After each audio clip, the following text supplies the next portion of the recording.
Welcome to the Blue Cafe. We offer stories of infidelity, betrayal, and redemption. Please like and subscribe. Cheers. Now, on to today's story. Is there any hope for my spouse? Personal advice. I was away for about 9 months for work, and my wife found a lover and cheated on me for about 3 months of this. She told me and our bishop and was excommunicated. We agreed to stay together. We are mid-20s and we've never done anything in the temple such as being sealed or missionary work. Is there a chance she can be rebaptized? And will we get sealed eventually? I'm not looking for relationship advice, just church advice. Thank you. Edit. Thank you all immensely for your support and advice. Unfortunately, my wife has now told me that she feels no love for me anymore and will be leaving me for her new boyfriend/co-worker. If she wants to and she is willing to repent, she can absolutely be rebaptized and you can both progress to your sealing together. The end goal of church discipline is to help us repent and have all blessings restored. In thinking about your question, I found this awesome talk by Elder Ballard from 1990, A Chance to Start Over. Church disciplinary action is not intended to be the end of the process, rather, it is designed to be the beginning of an opportunity to return to full fellowship and to the full blessings of the church. Once a repentant member qualifies for these blessings, none will be withheld, including the blessings of the priesthood and the temple. I'm actually surprised she was excommunicated, if she was a willing participant in the church court process and hasn't been to the temple. I think it very likely that she could be rebaptized if she wants to and doesn't cheat again. Seems like excommunication can be part of the atonement process for some people.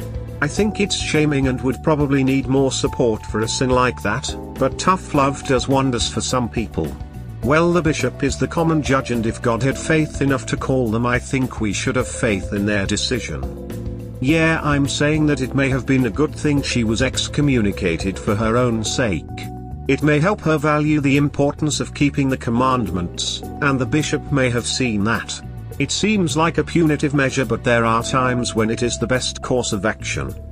Excommunication is usually reserved for adultery, which is applied when you sleep outside a marriage, sealed or not. But leadership roulette does apply here. Leadership roulette Lamau, that's the name of the game. That would be a great cover band name. Roulette? Not in this case. The marital partner carried on a relatively long-term extramarital affair. That is a very serious thing. I didn't say it wasn't serious. I just thought the comment above mine was funny. Though appointed leadership is always roulette to some degree if you believe man is fallible, is it not? Sure. Roulette is a thing. Bishop roulette is really a thing in transient college or ESA wards. It's a real thing. Especially in dense Latter-day Saint ESA wards and college wards. The kids are transient, the wards are packed with kids. Kids make mistakes. A lot. It happens. It's a thing. It's just not what happened here. This is not a case where it occurred. She carried on a formal extramarital relationship that lasted multiple months. Roulette? I don't think that applies here per se. She did a very serious thing. She cheated on her husband for several months. For a relatively long time. That is a big deal. I get the roulette criticism in some other lesser circumstances. College kids not married, making errors in judgment and spiritual errors. I get the roulette criticism in those cases. She cheated on her husband for months on end. Excommunication? She carried on a relatively long-term extramarital affair. That is a pretty big deal. My ex-spouse had several affairs, and was sent home early from his mission for sexual impropriety, and 3 counsels, still waiting on another one, as much more came to light after the last affair and divorce. We were sealed. He never faced any official action. He is charming and a good actor. And people, meaning leadership, but many more than that, were deceived. I was grateful for the non-serious action at first. But after a while I thought it may have served him better to face real consequences. Oh well, his mess, not mine anymore. Also, I am sorry you were hurt. Deceivers deceive. Manipulators manipulate. If he does not admit to anything and lies, he will skate. His final judgment will be horrible. Now is the time to repent. But if you want to see a manipulator face judgment in this life, you will often be disappointed. Manipulators are good at lying, receiving, and telling people what they want to hear. A known liar? A known deceiver? You will be waiting a long time if you are waiting for closure. Now their final judgment before God will be in God's hands. I am not waiting on anything for my closure. I don't need anyone else to do anything. What was done is over and I am in a much better place. And I can look back and know that I am only able to be in this place because of the stuff I went through previously. Lots of pain, sure, but the pain was worth it for the growth. And whatever happens with him, well, it isn't my problem. He's already created a hell that he lives in daily, and I have to raise no finger to make that so. It is entirely the fault of his choice to live a life of lies. I have realized that his actions and mode of operating is not a reflection of anything about me, but because he is very disturbed. This is simply who he is now, and the part of him he allowed to take over years ago. He has continued the same patterns with other partners, so it isn't personal. I do hope that one day he can change and live into his divine potential, but I won't be part of that, so it doesn't really affect me. I wish the best for him, but because I wish the best for any person, not because of him personally. I feel like garbage since she told me. Advice. My wife and I are both 24. I joined the military at 20 to get her treatment for cancer and other health issues. Unfortunately, I'm in a very active unit which places me across the world in different time zones very frequently for most of the year. After she got healthier, she hated her job, so I helped her get a job with government contracting. Over the last 6 months she has been answering less and less of my texts and calls. Like I said, we are on opposite schedules because of my location. I am scheduled to return home this month for the final time and then I get out. She texted me 2 weeks ago and said she doesn't love me and has had a boyfriend for 4 months who is someone at her job. She says I never spent time with her and she got lonely, so she found someone who actually loves her and gave him her heart and body. I'll let you imagine the exact things she said she did in her affair. She also said I focused too much on video games and friends. When I am home I spend almost all my time with her. From my memory I only spent Saturday evening gaming with my friends. All day on Saturday and Sunday, and every evening during the week I was 100% hers. I even rescheduled my lunch so I could be home when she was and muted my phone so no one would bother us. Her text that she hated me and is leaving me for her boyfriend completely blindsided me, and she has been covering for her, ignoring my attempts to talk to her with hundreds of lies. I lost 14 pounds and barely slept since she texted me 2 weeks ago. I was sure our marriage was bulletproof. I recently searched her accounts and found out for 2.5 years she has been complaining and messaging people about how sick of being ignored she is, and she is having a hard time with me. She never once mentioned any of these feelings or even hinted at it. I feel like I really ducked up and I play the what if game, like what if I never did anything other than spend time with her. Maybe those 4 hours would have changed something. What if she had told me about these feelings? I feel like I'm worthless and ugly. I am fearful for the future because I've always focused on my relationship and making her happy. Now I have no one, and no home to come to. I'll sign the papers and move in with my buddy when I get back. How do I handle the sorrow and fear of this whole thing? Edit, mistakes. Edit 2, what do I do with all of my marriage documents, pictures, memories and gifts? Edit 3, I was doing well but she definitely blocked me on all social media and it's driving me nuts. I haven't even made it back to the States yet. This is bothering me more than it should. Edit 4, big update, so she now is saying that she cheated but the boyfriend detail was fake. She just wanted a way out of our abusive relationship, and that I am neglectful and emotionally abusive, but she enjoyed our 4 years and she wouldn't change it. I genuinely am confused and appalled about the things she is accusing me of now. She has lied and doubled back on her word so much I can't tell what is going on with her anymore. She keeps pinning me for being a terrible human, but everyone we know says I was nothing but kind. Still hurts to be called terrible things. I called her parents and told them the truth. They said I'm always welcome in their home. She is planning on disappearing from her family, I guess. I'm just confused watching this whole thing. She keeps thanking me for my kindness and my time, then says I'm abusive and neglectful in the same breath. It's going to hurt for a while. Don't ever let yourself get bored, because that will lead to intrusive thoughts.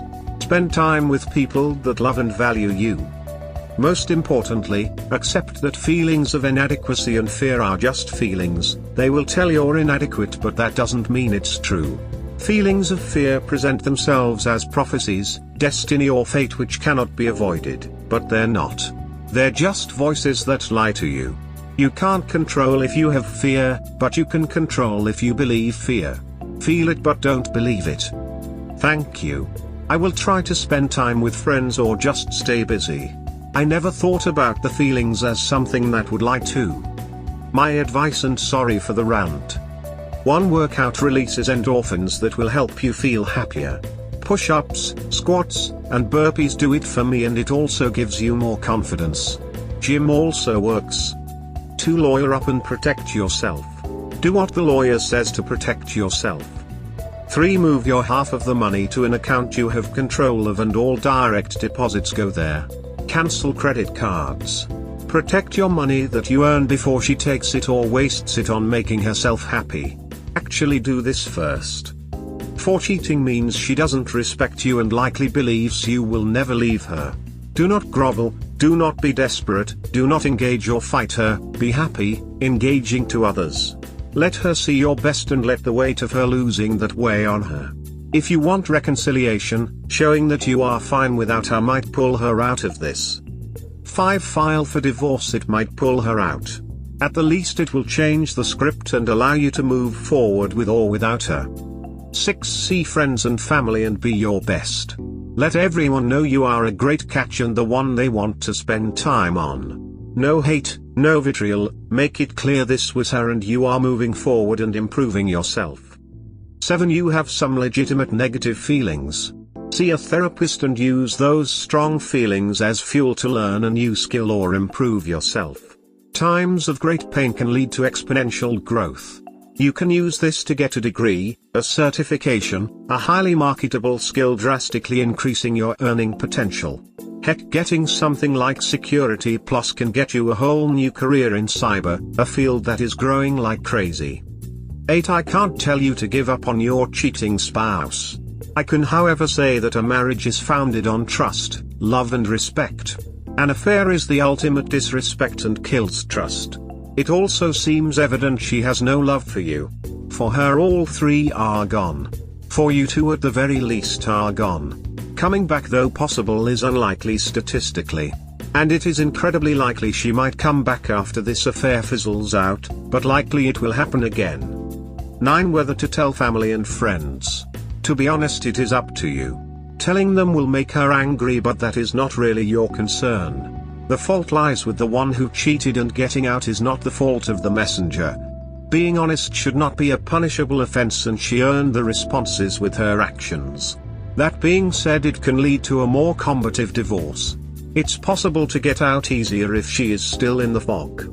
It is possible she will rewrite the script and turn others against you if you don't get in front of it. If you have evidence, then it should be relatively simple to turn it around on her and make her look doubly guilty. 9b. If you don't have proof, get a private eye, use VARs, access phone records from the company, buy her a new phone with spyware, check her social media or get a loyal friend to dig and record, surprise polygraph, install cameras in your home if she still lives there. Having those texts and conversations will show who was at fault. It will also help when you find out it was worse than you thought. That she had long since been dragging your good name through the mud and insulting you as you provided for her. It will give you strength to resist if she suddenly comes around and wants to do anything to fix it. You will have heard and seen what she is really like and be wary of her in the future. 10. This is not your fault. People are responsible for their own actions and she chose to do this. You sacrificed and helped her through her cancer. You seem to be a solid bro. Were you perfect? No one else is either. Can you be better? Yes, and do so. Make sure the next one gets a man who is doubly the great man you are now. You have been faithful and tried. That makes you better than a dishonest cheater who gave up on the one she vowed to love when things were not perfect. This is such solid advice. I don't think I've heard anyone describe intrusive thoughts like this, but it's spot on. She used you. It sucks, but that's the reality of it. Military marriages are some of the most strained out there and most end up in divorce due to infidelity. It'll take time, but let it go. You'll want to try and work on things with her if she lets you, and that's natural. Don't. You'll always be wondering what if with her, and it's not worth it. Just focus on you and your goals. Over time you'll think less and less about it until one day you barely do, if at all. Try your best to stop the what ifs you're doing now. She's been whining for years, you say, but never said anything? Because she didn't want you to fix things. She was doing that for attention from others until she got someone to play her game. Odds are he's not the only one, just the latest one, and when he gets tired of her crap she'll most likely call you and want to work on things. It's a trap and she's not going to change. Find someone to talk to, someone in the service with you, your buddy, anyone. Talking does help for most people. You'll make it through. You might not think so now, but you will, and you'll be stronger for it. Thank you for being straight with me. I have been trying to talk as much as I can. Agree you were used, sorry to say this, but from day one she was using you. From what you described, your ex has a personality disorder. Realize that you cannot change her. If she calls you at any time, ignore her. Do not talk to her, as she is just calling for her to get attention from you, not because she actually cares for you. It's all about her. She's selfish. Looking back on it, a personality disorder does fit some behaviors. I was thinking she was displaying traumatic behavior. She gets a deadly diagnosis, she beats it. But now she wants to live life to the fullest, so she needs lots of stimulation, and waiting for a distant husband is not giving her the stimulation she needs to drown her anxiety. I am just so upset she never voiced her feelings. I find out her angry feelings go back several years from her accounts. But she never said a thing. I'm so sorry you're going through this. She sounds like someone who is a different person with everyone in her life. She behaves as if she doesn't have a personality of her own and adapts to suit the people she's with. This is absolutely not your fault. You did all the right things for the wrong person. This kind of person is not real, and you are. How do I avoid these romantic chameleon no personality types? Honestly, I've just discovered this type of person in the last few years. I love the description romantic chameleon, referencing their behavior. Strangely, they change not only with potential romantic partners but with colleagues/friends as well, to gain some kind of look at us. We're so like mirroring thing. It's all very fascinating until it's you who fed into it. I guess the best way to avoid becoming romantically involved with someone like this is to observe how they interact with you and others. Do they change their accents to match those they're talking with? Do they laugh/joke about certain subjects with some folks, then have a different moral compass with others? Are they supporting their own hobbies, or are they taking over those of people they spend a lot of time with, then drop their beloved hobby when that friend drops out of the picture? Goad. I don't know. I have found that if someone you have just met loves everything you do, right away, run. Good luck, friend. Be strong. North Carolina. Shouldn't they be interested in some of your hobbies, or at least support you in yours? Is it just the rapid changing and abandoning previous hobbies that is the red flag? No worries, life's too short for any bullshit. I hope you get a handle on it quickly. You pretend your wife died, because in a way she did. You mourn her death and move on. None of this is your fault. She has morphed from the woman you thought she was to a user and abuser. She has literally chosen to become the scum of the earth, and she will reap what she has sown, but by then you won't care about it anymore because you would have happily rebuilt your life and found new happiness with someone who actually loves you. I have been asking myself if I'm in love with the memory of who she was or the person that betrayed me. Every day I hope to get closer to accepting that the woman I loved is just a memory. Chances are the person you love never existed because what she showed you was only a fiction and a front, and that you now for the first time met the real her. Don't expend any more energy on scum. Like I said, mourn the death of who you thought she was, as painful as that is, and move towards a more fulfilling life. You are going through hell, just keep going, this pain stops eventually. I know because I lived through it myself. I'll definitely mull this over. I'm sorry that you had this happen too. She can't leave without contacting me. Advice: I have a previous post about the scenario if you care to read. TLDR: my wife left me for her AP, I'm not in the same country currently. My narc wife is really pressing to leave after her affair with a coworker. I'm not stopping her and I'm trying to get her out, but she literally won't answer any texts about trying to separate or start paperwork. It sends a read report and she knows this. I don't text excessively and I only talk about things that are important for the paperwork. Anything she does say is really aggressive and vague. How does she expect to leave if she doesn't do the paperwork?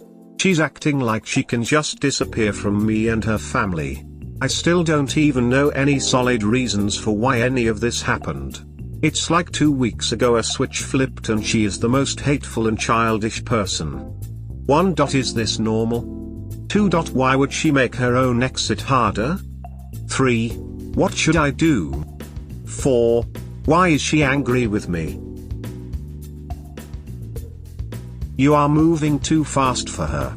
Sounds like she wanted to keep you as a backup while she test drives her new relationship. She is in the affair fog and now is the time to hammer this home. Talk to the lawyer about pushing it. She was the one that is pushing all this forward, so why would she try to keep me if she's the one leaving? She didn't think you would do it. Her all of a sudden not being available makes sense. You think she was expecting me to put up more of a fight after she told me she doesn't love me? I suppose that makes sense if she wants me as a backup. I think she wanted to be in the driver's seat while you were on standby, hoping she'd return. That way, if AP didn't work, she could come back to you, waiting patiently there for her. When you agreed to move forward with separating and ending the marriage, it ruined that plan. If she's an arc, then she can't possibly understand how you would not want her. So, ignoring you is her new way to put her plan into action. Since you won't voluntarily stand by waiting for her to figure out how things will go with AP, her plan is to now ignore you in order to try to force you to stand by waiting for her. Divorces don't have to be agreed to. The courts and your lawyer are more than capable of pushing this forward with or without her. Don't be the dude she forces to wait. Okay, I'll get my lawyer ready and assume she won't contact me. Keep us updated. I definitely will. Not completing the paperwork, the divorce is not finalized.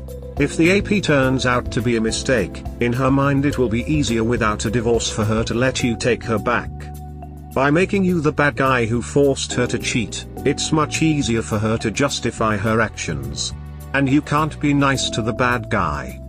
It doesn't make sense that someone would reach so far and be so convinced they are in the right. Cheaters cheat and then they work on building the backstory and excuses to justify their actions. You did nothing wrong, but she has to make you the villain of the story to justify her actions. That is why her story is changing, and that is why she is giving you illogical reasons for you being the problem. That's terrible that someone would do that. You did nothing wrong, but she has to make you the villain to justify her actions. That sentence helped things click a bit. Hopefully this will sink in and help how I feel. Thank you. We hope you have enjoyed today's episode. Please comment, like and subscribe. Cheers. Have a wonderful day or night, wherever you are.